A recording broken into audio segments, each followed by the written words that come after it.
Another great edition of the King's Castle. I'm King James. I'll be your host for the next hour of entertainment news, wrestling news, and whatever else you want to know. And here to help me as always is my colleague, the always reliable and always rocking Mr. Blair Chopin. Blair, good evening. Oh, always rocking. Thank you. Good evening, James. And I gotta say, this has been It's been a week, hasn't it? This has been quite an interesting week, not only in wrestling but also in NFL, which we will get to. But first things first, we got to touch on the Backlash pay-per-view that took place this past Sunday on the WWE Network, because we saw a slew of interesting events. Ignore that, folks. Oh. Should we do it again? No. Because I didn't want them to ignore that. No. That was part of the overall ambiance. It's okay. But anyway, we saw some interesting Look, ladies and things gentlemen, happen. flip phones still exist. Things happen as far as the matches, including the six-pack challenge, elimination challenge for the new SmackDown Women's Championship. And congratulations to the Irish Lass Kicker, Becky Lynch, on winning that match. Did you make that up? No, that's her nickname. The Lass Kicker. The Irish Lass Kicker. Because she's Irish. The corniest industry. But anyway, Lass Kicker. She outlasted 5 other competitors to win that match.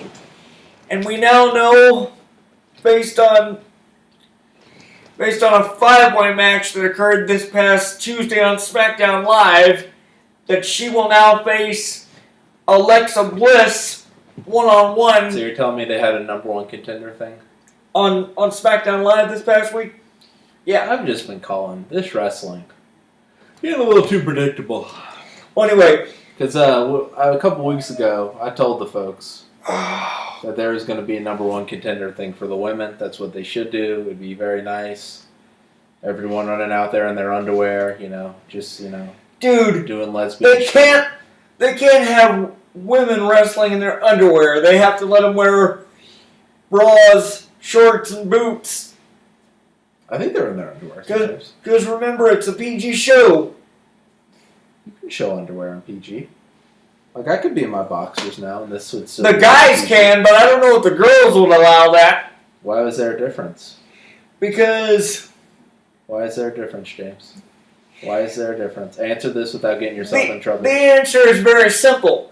Even though the wrestling is scripted, as you mentioned time and time again... Sexist pick. The fact is, it's still a publicly traded company. I understand that. So therefore, they have to show a level of dignity towards. You're avoiding my question. You're avoiding my question, like you're avoiding Zika in Brazil. Like, why is? I have no idea why that has anything to do with anything. You didn't answer my question. You're like a PR person for the WWE because you're so up their butt. All right, what was your question? My question was, why would it matter if women were in their underwear if men can be in their underwear? What's the difference? Well, you were like, the WWE was founded in 1959 by Vincent McMahon, who spawned Vince McMahon Jr. and immediately injected him with steroids. You really did avoid that question. Well, because you knew I trapped you. The answer to your question, Blair, is very, very simple. Nowadays, there's a big difference from the way it used to be back in the Attitude Era, and back when it was TV-14 and now. Because back when it was TV-14, they probably wouldn't have cared if they had to wrestle without any clothes on. Yeah, they would, because you can't have nudity on TV-14. Oops. But now... You can't have nudity on TV-14 content. But now, they have to be respected because it is a family show. But still, you're still avoiding the question. So you don't see any more bikini contests. So, but why? Why is it okay for Chris Jericho and his, borderline overweight self to be out there in his underwear, but not okay for Charlotte Flair to be out there in his underwear? You still haven't answered the question. I don't see what that has to do with anything. You're just because it's a double standard. If Chris Jericho can be out in his underwear, then Charlotte Flair should be out there in her underwear. There shouldn't be any difference. And if there is a difference, it's textbook sexism. And Wait a minute! I say hashtag boycott WWE. Wait a blasted minute here. How is it sexism? Because it's a double standard. Why is it that one gender or sex can be in their underwear and one can't? And you've been said, because of the family. For one thing, Mr. Blair, and this may be, you have every right to rebuttal me if you so choose. Oh, that's good. But there's a very logical explanation for all this. The one you gave was just gobbledygook. See, the fact is, the men don't wrestle in underwear. They wrestle in boxer briefs and boots. But aren't boxer briefs a form of underwear? Like, aren't those terms used interchangeably? And some of the male competitors wrestle in tights. So now you're just getting into semantics. I don't even know what that means. Like, you're just getting into the different use of words. Oh, they don't put socks on. They put on feet covers. They don't put underwear on. They're in briefs. You're gonna get me in so much trouble. Those aren't underwear. Those are nut huggers. Like, come on. Good Lord, man! I can't believe you just said that. This is a family show. This is a family show, but so is the WWE. But apparently, it's cool for any male to be out there in underwear, but it's not cool for females. Well, anyway, can I please get back to my pay-per-view recap? I don't know. I think this is more entertaining because you've avoided this question like the plague because you know you're stuck in a hole. The WWE was founded on a cloudy I'm day. not stuck in a hole. You are. You don't know how to get out of this one. Well, I would if I would understand what you were asking me. I've asked you, why is it okay? How is it not a double standard that Roman Reigns and his, looking like a China bull self can wear? Well, quite frankly, Mr. Chopin, and you can't answer this question in a way that rebuttals. I am not qualified to answer that question. The man you should be talking to about that is actually someone who I've wanted to interview for a long time, and that's the man responsible for everything we see week after week, the chairman, Vincent K. McMahon. Look, there's a simple answer to this, and it's just a societal answer, that it's okay for men to be around strutting their stuff, shirts off and everything, and it's not sexual. But when women do it, it's sexual, and that's a societal problem. It's not just a WWE problem. But that's another. I guess that's another conversation for another day. But I mean, you can answer the question that way and not be like, the WWE is a publicly traded company. which is the biggest. You're gonna get me in so much trouble. It's the biggest non-answer in the history of the show. Well, like I said, I'm not the one to answer that question. I'll write an email. You need to email Mr. McMahon. Is he still at 65 and still doing steroids at AOL.com? Is that still his email address? Actually, he's 71 years old now. 71 and still doing steroids. I gotta tell the people a story. I don't know, but go ahead, tell your story. Listen to this. This is an interesting story. The people gotta know this. I was put through an ethical challenge yesterday at the McDonald's drive-thru. Oh no. So I was very tired after class, and I was really hungry. Needed a Coke, so I went there to make the McDonald's. Meaning Coca-Cola, of course. Coca-Cola, Coke Zero, our sponsor. Yeah. It's the Coke without the taste of Coke without the calories.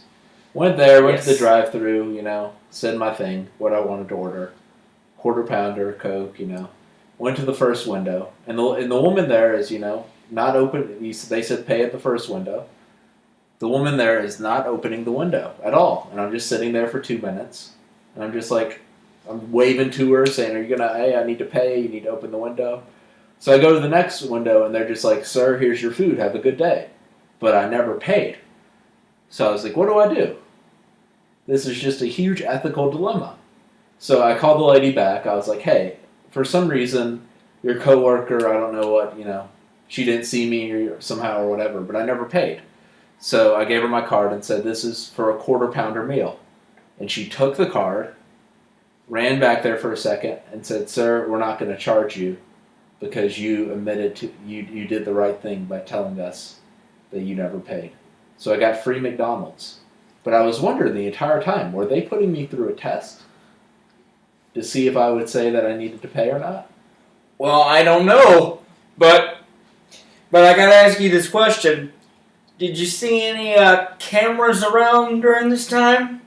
Oh my God, you are the most paranoid person. Well, the reason I ask you that is because there is a show on TV that puts people in crazy situations just to see what would happen on camera. Well, they never admitted to me I was on camera. And it's What Would You Do on ABC, which you can see every Friday night, by the way. We're not sponsored by ABC. ABC's a terrible network. Just a simple yes or a no. There were no cameras, James. Okay, no cameras. It's just a funny story because it was an ethical dilemma at the McDonald's. You don't get many of those. Well, let's let this be a lesson, especially to our young viewers. Do the right thing, kids. And then if you do the right thing, regardless, you probably won't have to pay. No, if you do the right thing, good things will happen. You don't know that good things will happen, though, so don't lie to children. You do the best you can, and you hope for good results. Mm-hmm. Well, anyway, we're going to take a little time out. When we come back, we're going to get back to... the do the right thing and good things will happen. Like, how many kids have done the right thing by preparing Santa Claus cookies and then staying up all night, and then Santa Claus doesn't come? They did the right thing and nothing happened. Mr. Chopin. So they should... Mr. Chopin, it's supposed to be a life lesson. No, but you do the best you can. Be happy with what you did. True. Like I did the right thing in the McDonald's situation. If you're a kid, you made cookies for Santa Claus. Good for you for cooking. You know, little Jimmy. Mm-hmm. Maybe in return, good karma will come your way. Maybe so. But anyways, I think we need. We'll go back to the underwear thing on the next segment. We're gonna take a little time out, and when we come back, we're gonna get back to the Backlash review. So stay right there. You gotta, that has to be heartbreaking for those kids that actually stay up and make cookies for Santa Claus, and then he doesn't come. Are you still recording right now? Yes, I am. What do you do? What do you tell your kid? Santa Claus forgot about us? He's still stuck in the chimney? No. What do you tell him? Just tell him the reason he didn't come is probably because they've been naughty. But what if they've been good? Because remember, those on that list, the naughty girls and boys, will get presents for Christmas. This is won't get any toys. Oh my God. This is cringeworthy. I don't want to... I think we lost 20 subscribers when you said naughty. Naughty. That's how you say it, like you're breathing hard. Oh my gosh. All right, we'll be back.